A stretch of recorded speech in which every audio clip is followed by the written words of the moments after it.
See, first of all, I'm really thankful to the head Center for Data Science, ITER, Siksha Anusandhan, for giving me this opportunity. And I'm really thankful to Dr. Abhijit Sutradhar for coordinating with me. And I'm also thankful to Miss Kumuda. She was my student in Maitreyi College. And it's a great pleasure to be a part of this weekly lecture series. Now, let us begin with it. The topic which I have shared with you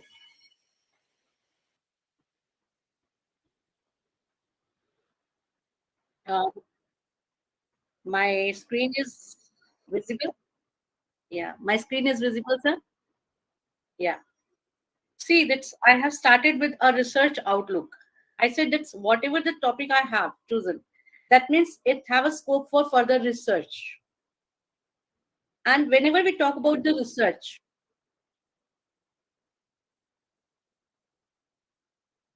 yeah.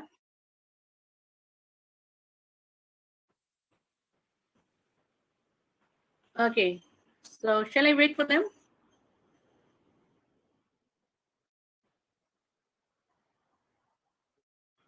That's okay. That's okay. I'm getting it.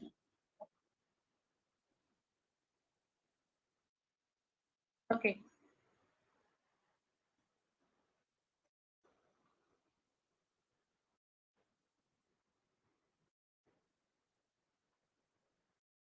Sure, sir.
Thank you. Thank you.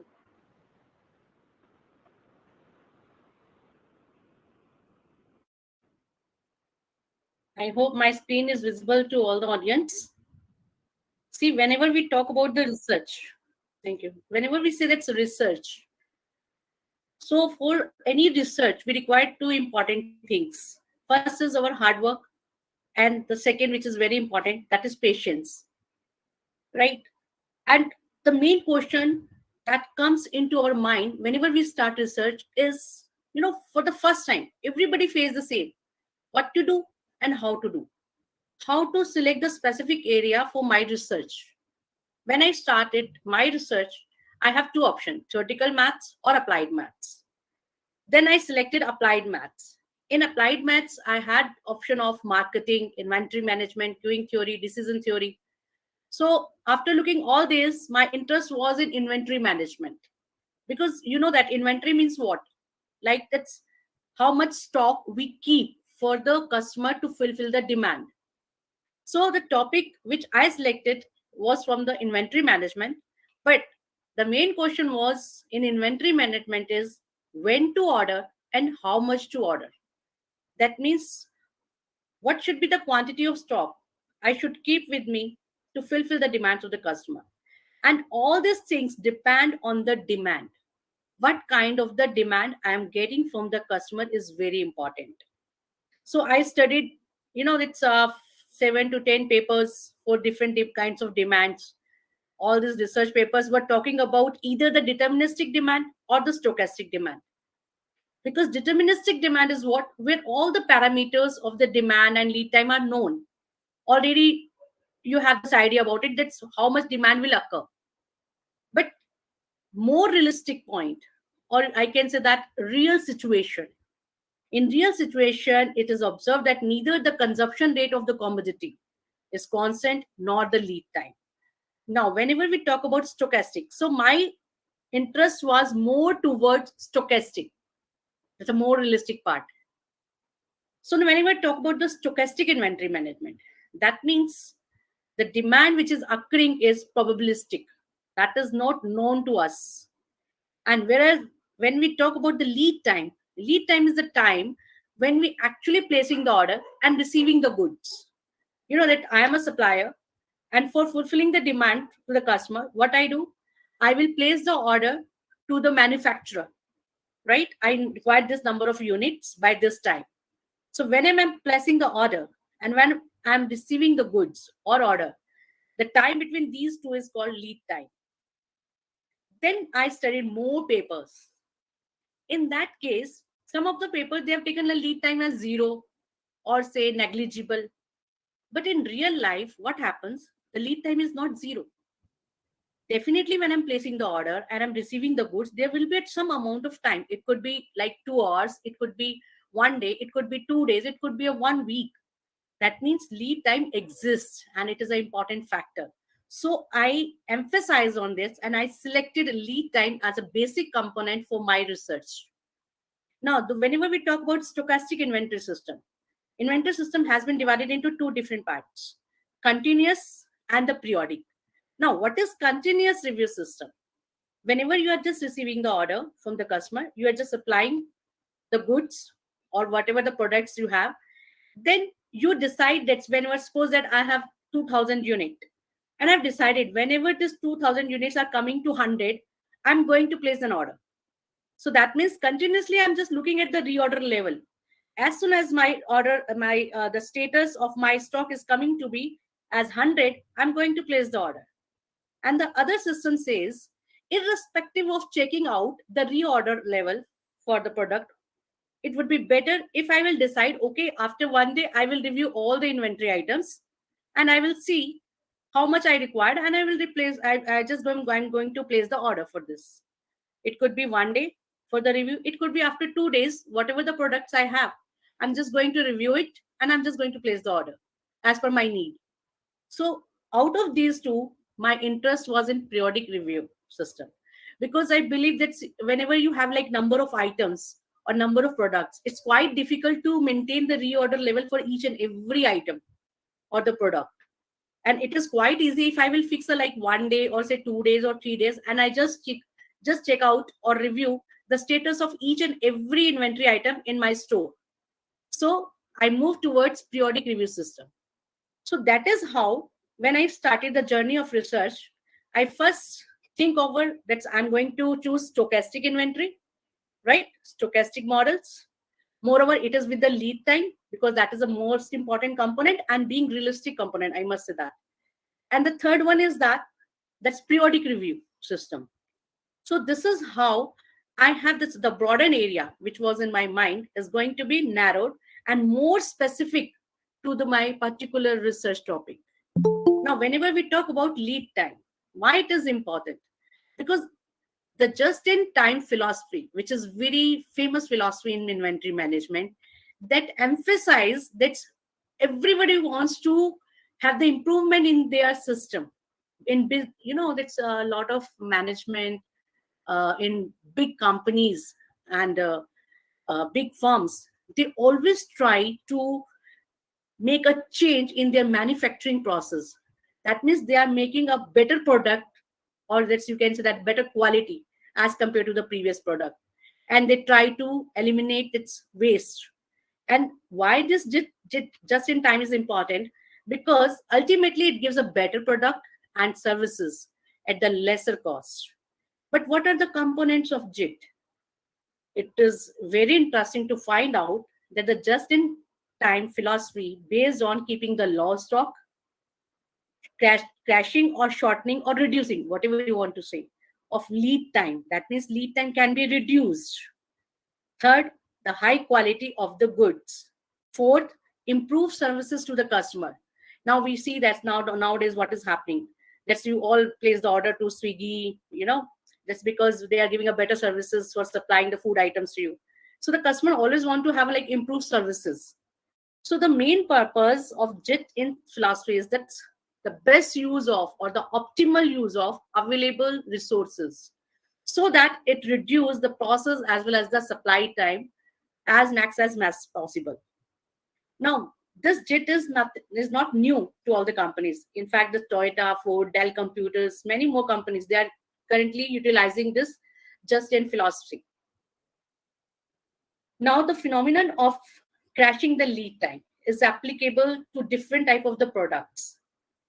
We have to see that in what kind of the market and in what kind of the product this can be applicable. So we have find out it's automobiles, electronics, mobiles, computer accessories. We can crash the lead time for these type of the products. Basically,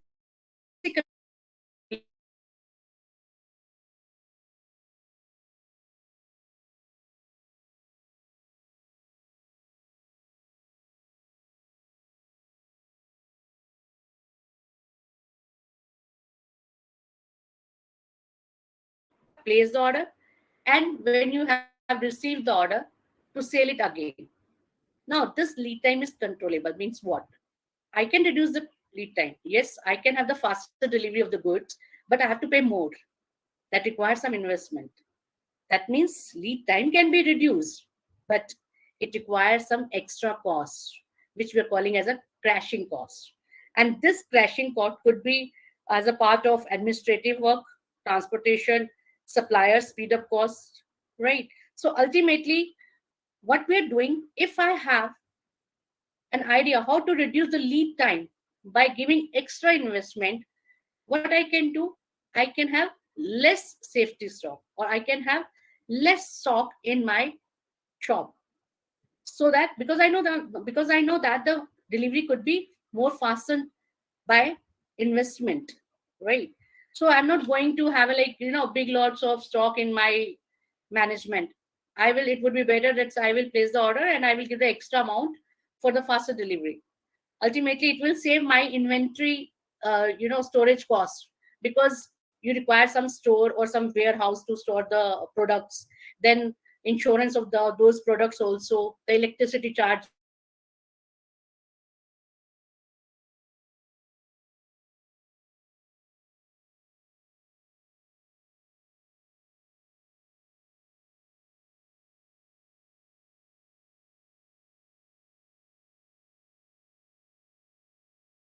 then the second, the stochastic.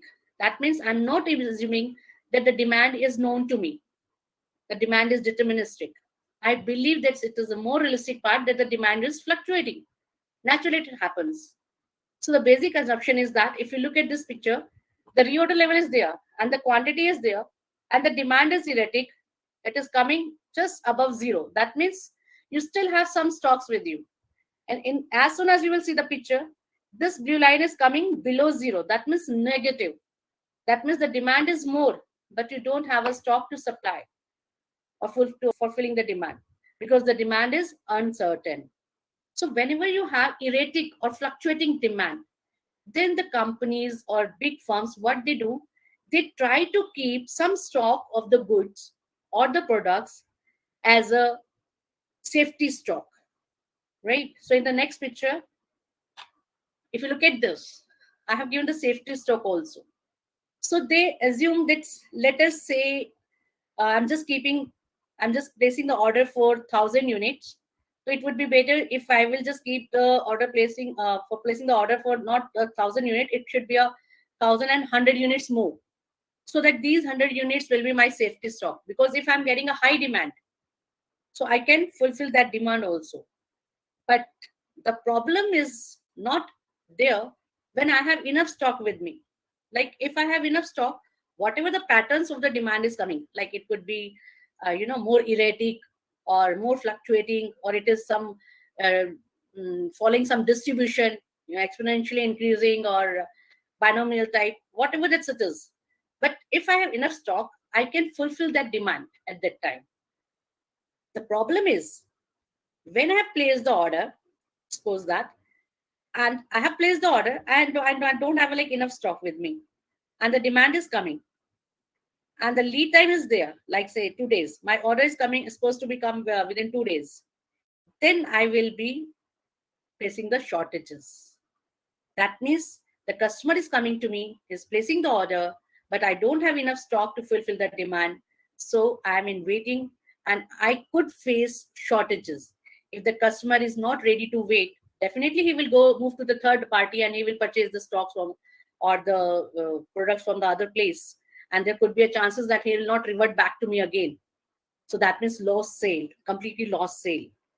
So my interest would be more when I will giving a good service level. If my service level is high, customer always knows that okay, whenever I place the order and it gets fulfilled from this particular shop, so there are the more chances that he will come to me again and again. Every time I will get the order from him. That's okay. This much of supply is needed. Okay, then I'm just going to fulfill it. So that means the service level is very important. Service level can be taken as the probability of not occurring a stock out situation. That means shortages shouldn't be occur. Now for that, whenever we say that the service level of 90% means what? That there are the 90% means probability would be 0.90 to meet with the demand and 10% probability of stock out. So whenever I'm placing the order, I have to check that how much to order. So the reorder level is very important because I have to give the order. It is not like that I'm giving a like order for 10 units only or 10, 5 units or 20 units, because definitely the transportation cost is very high. So when I'm placing the order, I have to take care of this. That's whatever the demand is coming during the lead time or not even in the lead time. So the expected demand during lead time plus safety stock. So I have to keep more units, whatever the demand is expected to occur. That's why the total reorder level should be the demand during the lead time and safety stock. Now, this is the case when we are just calling it as a continuous stochastic. If we have the periodic review, I told you that the periodic review is what? When you're going to review the status of the stocks after a particular period. Like it could be 1 week, it could be 2 days, it could be 1 day. So I'm just taking the status of all my inventory items after a day, right? So it could be like my periodic review length of periodic review is 1 day. After 1 day, I always see that whatever the status of the goods are available to me. Now, all these whatever I have discussed, that that theoretical part gives you the conceptual knowledge of the paper. Once you have the conceptual knowledge, that means you are ready with the concepts. Then you try to apply all these concepts. So I have just took a very basic model when I started with it. The first model was I have just chosen the service level is very important. And second thing was back order discount. Now the back order discount is what? Like suppose I'm just waiting for the my items or stock to come, and I have placed the order already, and I haven't received the goods yet.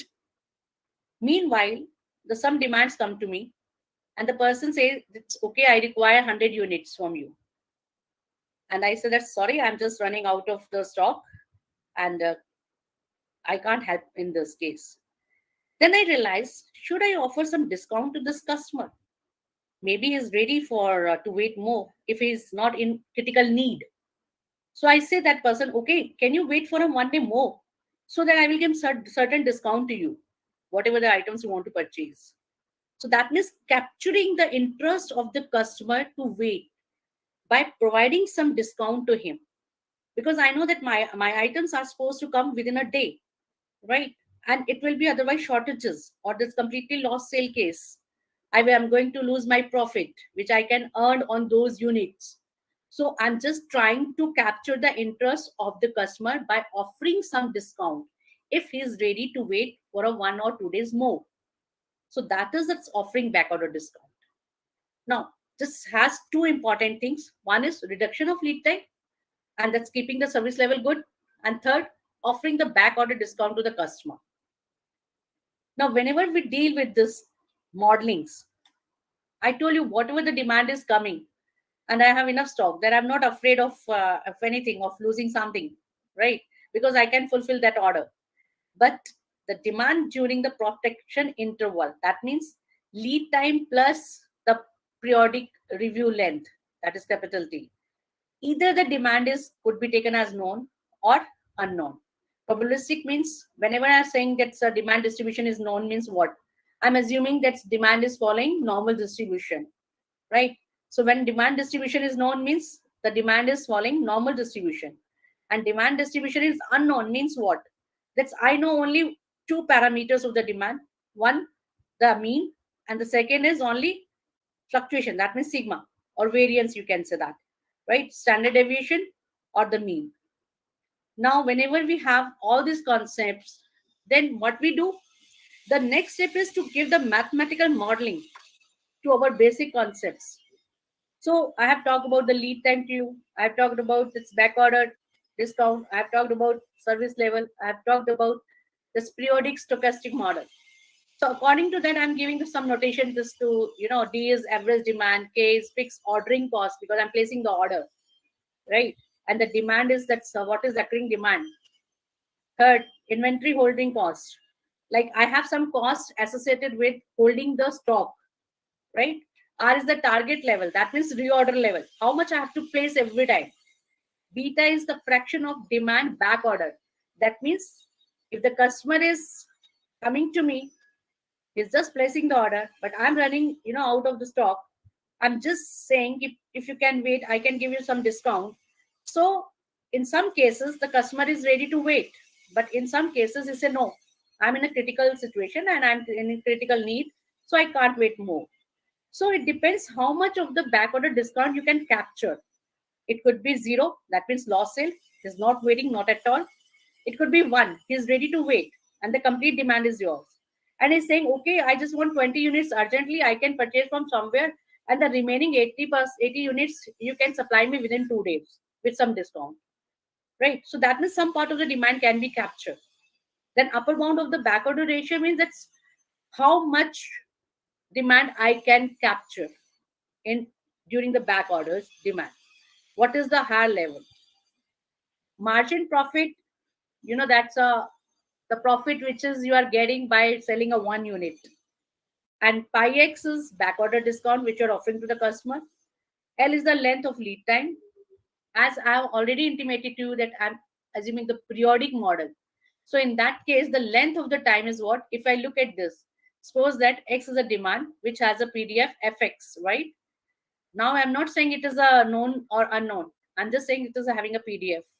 With the mean is what? Because this is the demand. So the mean demand is what? DT plus DL. That means the demand during the T period review plus demand into lead time. So this is the mean demand which is supposed to be occurred with this fluctuation where sigma represents the standard deviation of the demand per unit.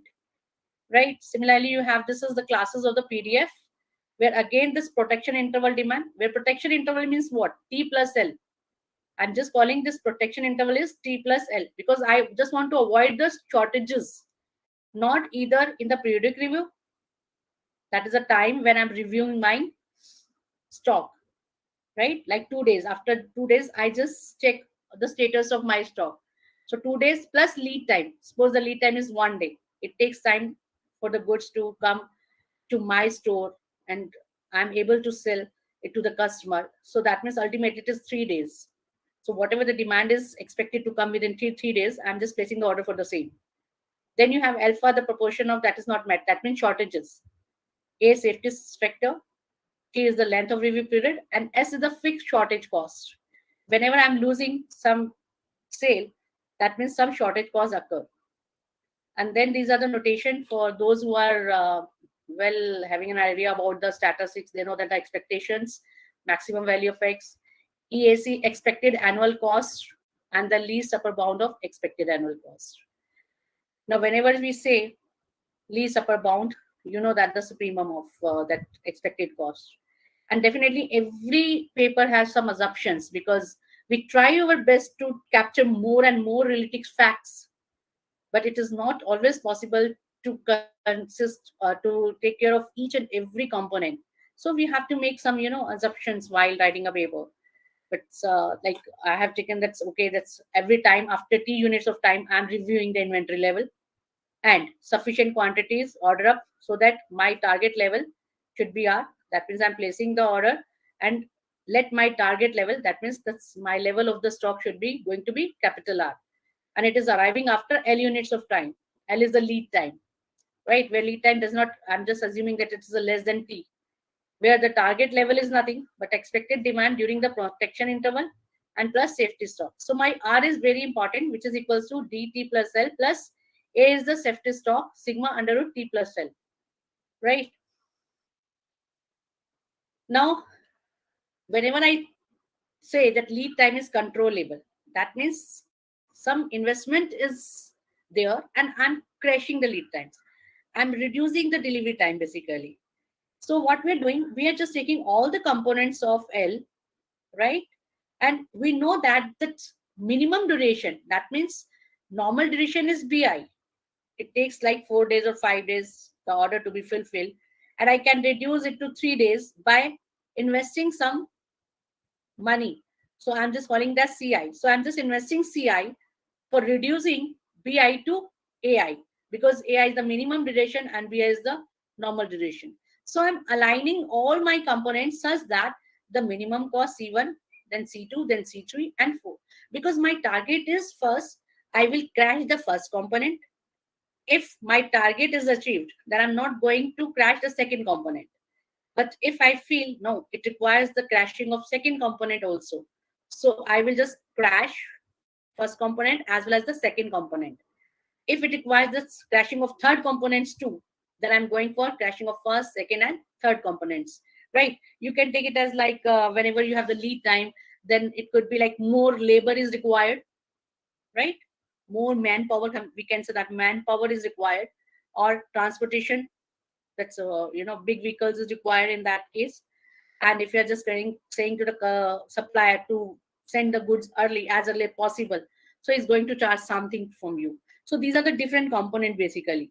So according to that, we have just some investment over here which we are representing by CL, capital CL. So this is what component wise crashing of lead time.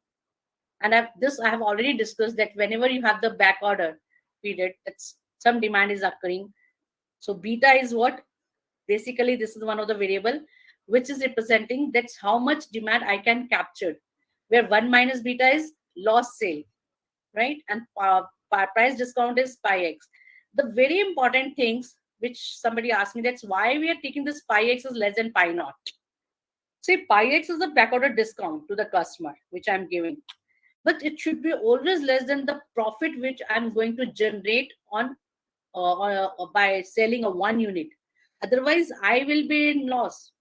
The reason is, agar, if we are just giving the price discount, suppose this price discount is very high, and whatever the profit you are generating from the goods or the product, then there is no use of giving, very high discount to the customer if you're not making any profit. That's why this pi x should be always less than pi naught. Pi naught is my per unit profit.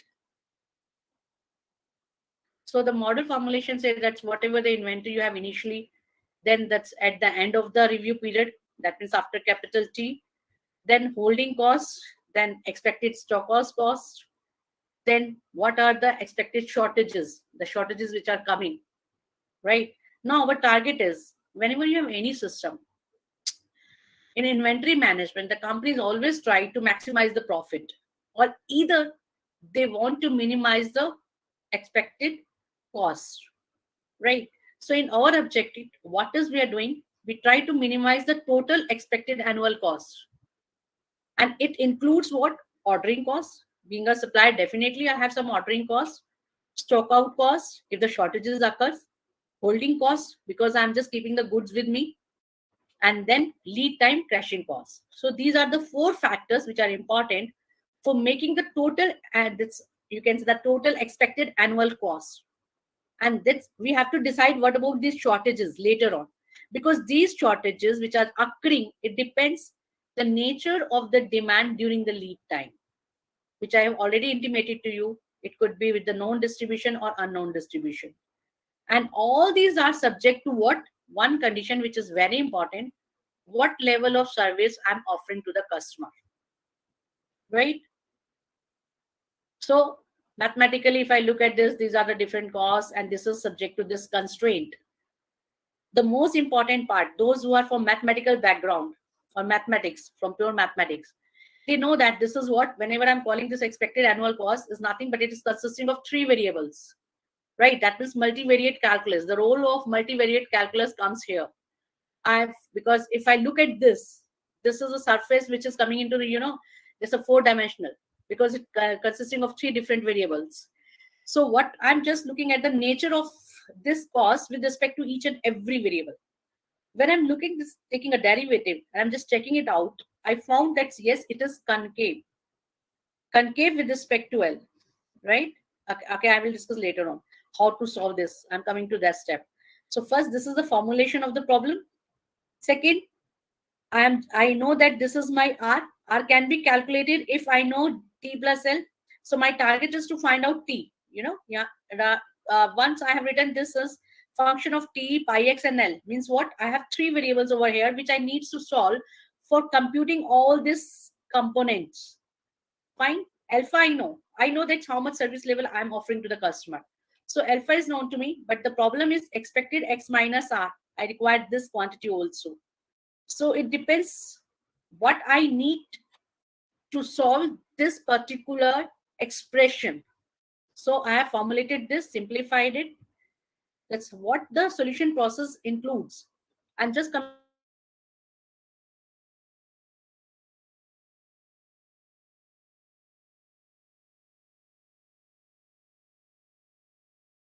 When I'm looking at this, I'm just looking at this one approach.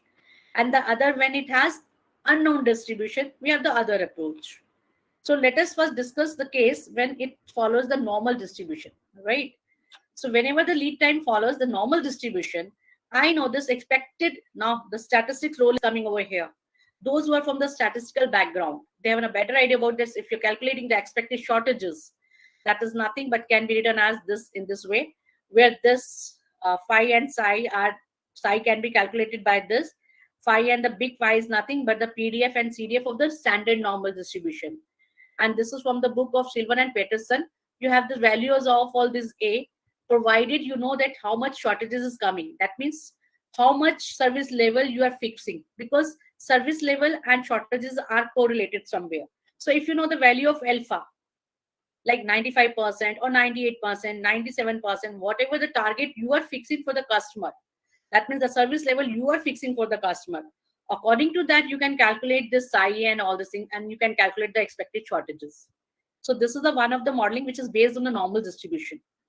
Now, I told you whenever you have one of the component which is based on three variables. Here, the cost is based on three variables: T, pi x, and L, right? So that T is review period, pi x is backorder discount, L is what? That's lead time. So I have to see the nature of each and every variable, what kind of functions it follows with respect to this cost. If I look at this, annual expected cost is nothing but it is coming as a concave function of this. It can be very easily checked. You can find out the second order derivative with respect to L, the expression which I have given to you. See, right, this one. I can find out the derivative of L, because this derivative, I think all the students are well known that to find out the derivative of a function with respect to a particular variable by keeping T and pi x as constant, right? So you can find out the first order and the second order derivative with respect to L, which is coming as negative. So I can say that means it is a concave function of L. And if it is a concave function, we all know that. That means the minimum cost will occur at the end point of that interval, right? Concavity implies this, that the minimum cost will be coming at the end point of the interval. So I know that I can give the values to L because I can reduce it by investing some amount. Fine. So I can define L by myself somewhere. I will show you that's input data. That's how we are taking this capital L, the lead time. The next is that when we remains, if I'm just going to fix L, then I have to see the nature of this T and pi x. Now I have found out, I had just find out that it is a convex function. Means if you're taking the derivatives of the respect to T and L, partial derivative, definitely, because you have multi-calculus over here, right? So we can go for this critical points by taking a first derivative.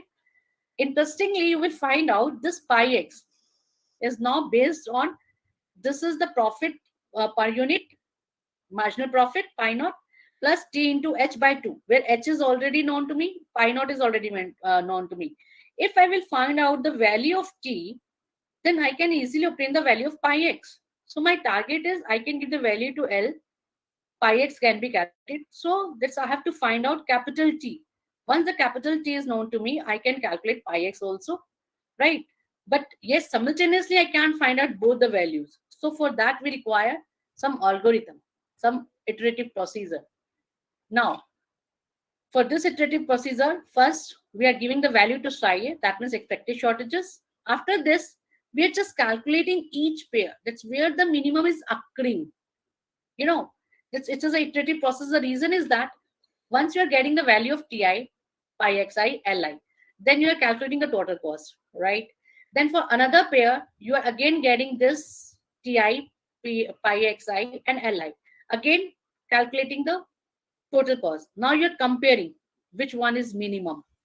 That particular point will give you the that's the best output, right? That will be our optimal solution. So every time I'm calculating the expected annual cost with different points, which is a combination of Ti, pi xi, and Li, and I'm just looking for the minimum of them. So you will see that the minimum of, if I'm representing capital S, but it is a local optimal. So because I haven't applied here the service level constraint. Once I'm getting this point, I will apply this. Is this service level is justified, or it is satisfying this service level? If yes, then I'm treating it as that's optimal. Otherwise, not. So I will definitely move to the next step. Again, I will look for the other pair of Ti, pi xi, and Li, and I will check that's whether this particular service level is satisfied or not. If it is satisfied, then it is a final output. Otherwise, not. So like this, I have to move on. This was the one case where I have used the iterative case. This is very important approach, because generally what happens, we usually take that, this particular quantity is following this distribution, this quantity is following this distribution. But somehow in real life, it is very difficult to find out that this particular quantity satisfied all the assumptions of that particular distribution or not. So the minimax approach says, if you know only the two parameters, the only mean, so statistics is coming over here. So the student, those who are from the statistical background, they can have better idea, or they can extend this study by assuming different type of demands which is occurring during lead time. Moreover, those who are from the pure mathematics, they can extend this study by taking fuzziness for the lead time or for demand. They can consider that these are to be fuzzy, and they can give the comparison model. This is the one of the extension of this research. Moreover, those who are from the computer science, they could have a better algorithm. That's the algorithm which I have mentioned. They can go for genetic algorithm. They can go for nature inspired algorithm. So that is another way that the computer science can students can utilize these modelings for doing the research or something. Now, it's whenever we are calling this a lead time demand, I told you that's the expected shortages, right? So Minimax approach directly says that is give the upper bound to the shortages. When I initially started it, I thought of Shabby-Shav inequality. I thought that's also, those who are from statistics, they know very well. I thought it's a Shabby-Shav inequality also to the upper bound. Then why should I go for min-max? So I have done one of the paper where I have given the comparative study between the Minimax approach as well as the Shabby-Shav approach. Then I found that the Shabby-Shav approach gives us higher expected cost as compared to the Minimax. So that is why finally I have to choose that Minimax is better than the Shabby-Shav inequality, because that gives a loose upper bound. But it is, this upper bound is tight also, and moreover it is giving this less cost to the system. And this is all about, but that's the change between the two, this A and B part is nothing but only that's the value of e raised to power x minus r. Earlier we are taking it as based on the service level. Now if you look at this, it is giving by this quantity, right? So again, the process is same. I haven't given that the second procedure over here, because otherwise it's going to be very large. So I've given an idea about it. That's how to solve it. So we have that perform all this study in different numericals. Let us see that the output is coming as the same or not. And more interestingly, that's the important thing which I have told you, the controllable lead time. You will see that this data is, now I want to control the lead time. I want to, that's the delivery time, or it could be number of labors, or suppliers, faster service. For that, I'm just taking it, okay, let me a component 1, 2, 3. And this is what normal duration. You will see that normal duration is more, 20 days, 20 days, 16 days. And I can reduce it to 6 days, 6 days, 9 days. Suppose my supplier is coming, my supply is coming from the other state, right? Or by some truck or something, and it takes nearly these days, and then I can reduce it to up to this by investing this as a crashing cost. So this is my cost that I have to involve. Fine. So the input table is like, depends, whenever you're giving the lead time components, how much it reduced, but with the some extra investment. According to that, you have to find out the value of T and pi xi. So overall, that's after doing this, I have whatever the observations we have seen. So these are almost that you will find out that whenever we are doing crashing, right? If I am reducing the lead time, that means when I place the order and I'm actually receiving the goods. Meanwhile, if I give this back order discount to the customer, then I can capture more back order ratio. That means more part of the demand which is occurring during the lead time, right? So that is the more part I'm capturing. That means less loss sale. Less loss sales, basically. Ultimately, it will remove my shortages cost because I'm fulfilling the demand, right? By giving the discount, I'm capturing more demand. And second thing, whatever the profit I have per unit, I will earn that also. So it has been seen that whenever you have the expected cost is decreasing, if you have more back order ratio, because you can fetch a large number of goods by offering the price discount to the customers with no loss, although with less cost. Second, with what has been observed, that the price discount offered by the supplier reduces the total expected cost by 9.26%. Earlier, the supplier is facing this higher cost of the total cost of the system, which can be reduced to by this much of percentage if the demand is normally distributed, but only 8.60% if it is unknown distribution. Definitely, you have, like, whenever you know the distribution and the demand pattern, so there are the chances that you can have better estimation, or you can forecast for the future that what is the expected demand is to become, right? So that's why the normal distribution is always giving a better solution to this problem. The third, we have seen that's the normal distribution. If it is, then the total expected annual cost for the unknown distribution is high as compared to the situation where the lead time distribution following normal distribution. So whenever it is an unknown distribution, only the mean as and the standard deviation. Then you have to apply min-max approach, and then you have to use iterative procedure to find out the solution. At the last, the conclusion says that the controlling of lead time in periodic inventory model, in both the cases, whether it is a normal or unknown, it is favorable. So it is always that's give you the best output, right? Either because it is in your hand, that's you are just controlling it or not. If you're not in an urgent need, then you're not going to crack or crashing of the lead time is required. You're not going to opt for it, right? But yes, if the demand is high, then you will try to reduce the lead time. Second, it's whenever unsatisfied demand occurs, supplier offers price discount to the customer to reduce this or to get the more back orders. That's why we have considered back order ratios depending on price discount, more capturing that back order demand. And we have just like 3 or 4 numerical problems with different parameters we have tried, and we have find out that yes, reduction of lead time with back order discount and with specific service level gives the best output. According to service level, yes, our output varies, and most probably we will feel that's 98% of level of service gives the best output, because 99% raise the cost, overall cost of the system.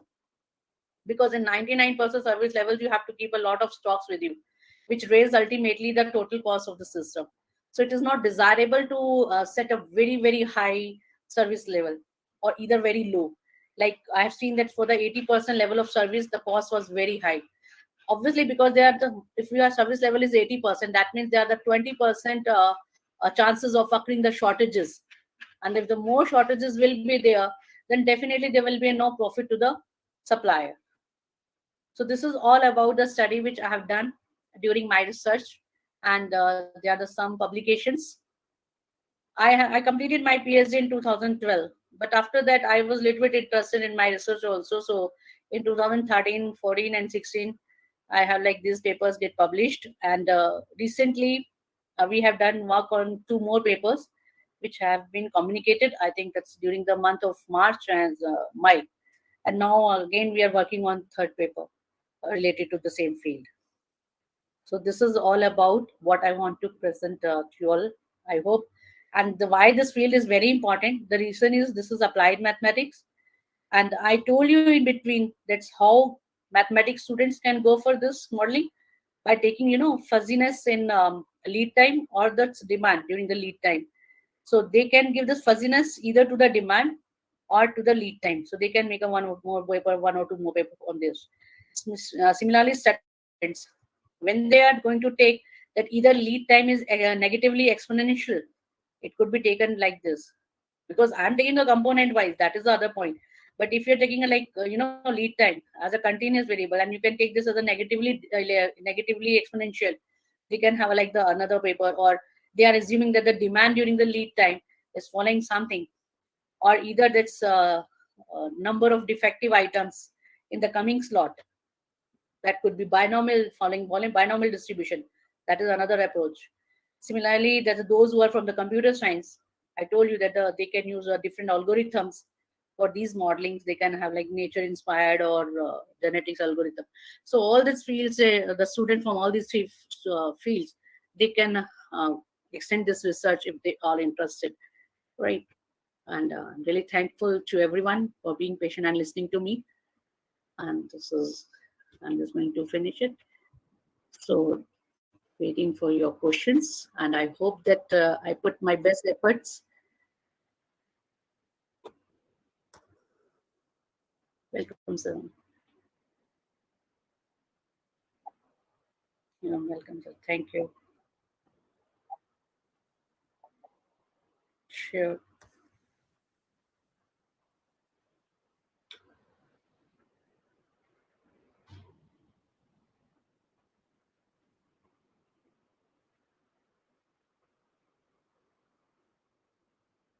If you have any queries, you have any question, you're most welcome.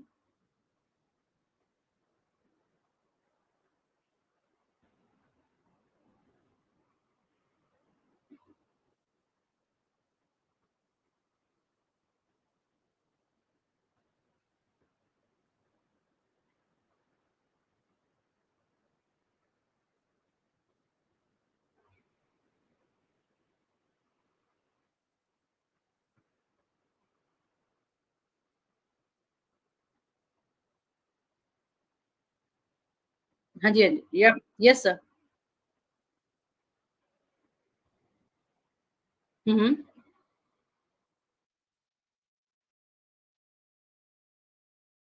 Mm-hmm. Mm-hmm.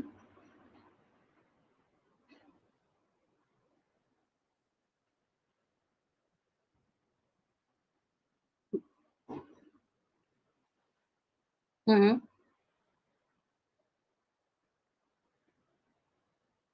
At a lower rate, right?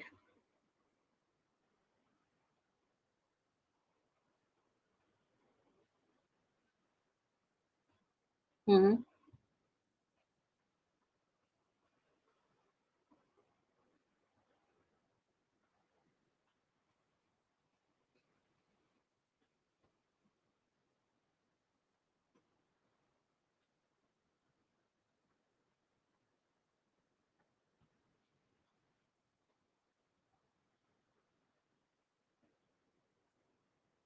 See, sir, it depends. It depends on the need of the customer. That's what. See, that's your question is like it. First, it depends on the scenario because whenever you have the decision making, right? It depends on the customer. Like if the customer needs is very urgent, and what kind of the quality he's maintaining, because every product has different qualities. Even that's if we are going to purchase the rice, simple, that's rice from the market. You always check the quality of the product. So it is more specific. That's what kind of the quality customer wants. First thing. Second, the customer is in the urgent need or not. Because suppose I am a customer, right? And I know that there's somebody, because I'm a supplier also. Because I might be that heard about the supply chain. So if I'm a like a customer for one of the manufacturer, but I'm a supplier to my customers, I'm a retailer for them or supplier for them. So if I'm getting a high demand from my customers, I'm ready to pay more. The reason is that I know that I'm just making a more profit for my own customers. So the whole scenario, whatever this you have asked, it depends specifically because this is the case of decision making. According to that, we make a decision tree like what is the situation, what is the cost total involved, what the time is given to you. According to that, the decision can be taken. That's why I told you that's why I told you whenever I am dealing with this case, you know that's the study which I have kept to you. What I've done, my 2 or 3 papers, if you look at this, that's I have shared one of the screen where I have this, my some of the publications are there. You will see that the last 3 4 papers are talking about the vendor buyer models. They're talking about the vendor buyer models means what? We are not giving this we are not going to fulfilling the demand of local customer. That is basically I am treating myself as the supplier, and I am keeping a demand to the manufacturer or the wholesaler, right? Being a supplier.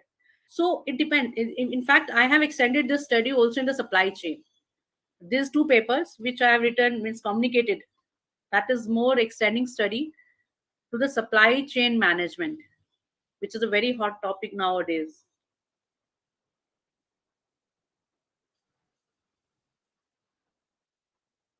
Welcome, sir.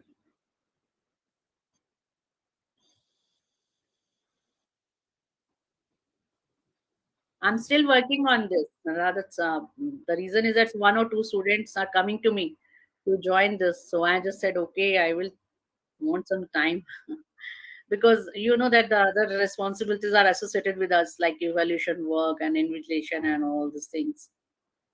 So time management is also required.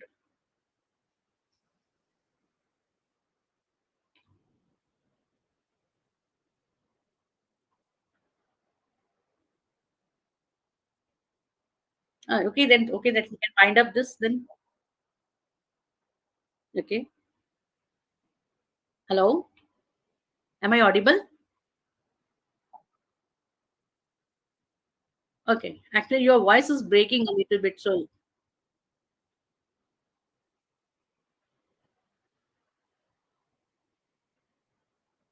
now there's no voice from your side, Dr. Sarjeet. Uh, yeah, little bit voice is there.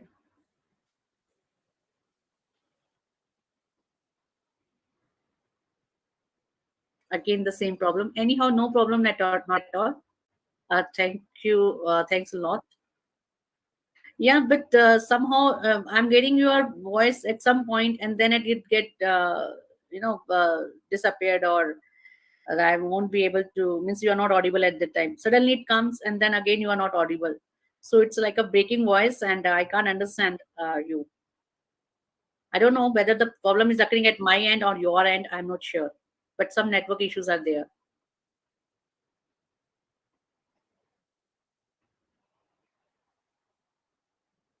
Better than before.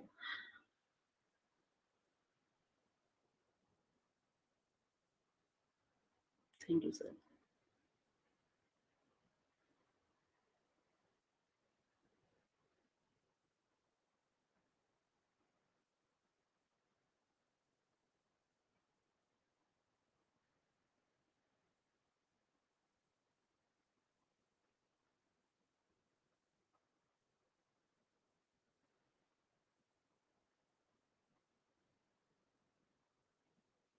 Thank you. I'm really thankful to each and every member of SOA and all the audience and everyone. Thank you, dear. Thank you. Hope to see you.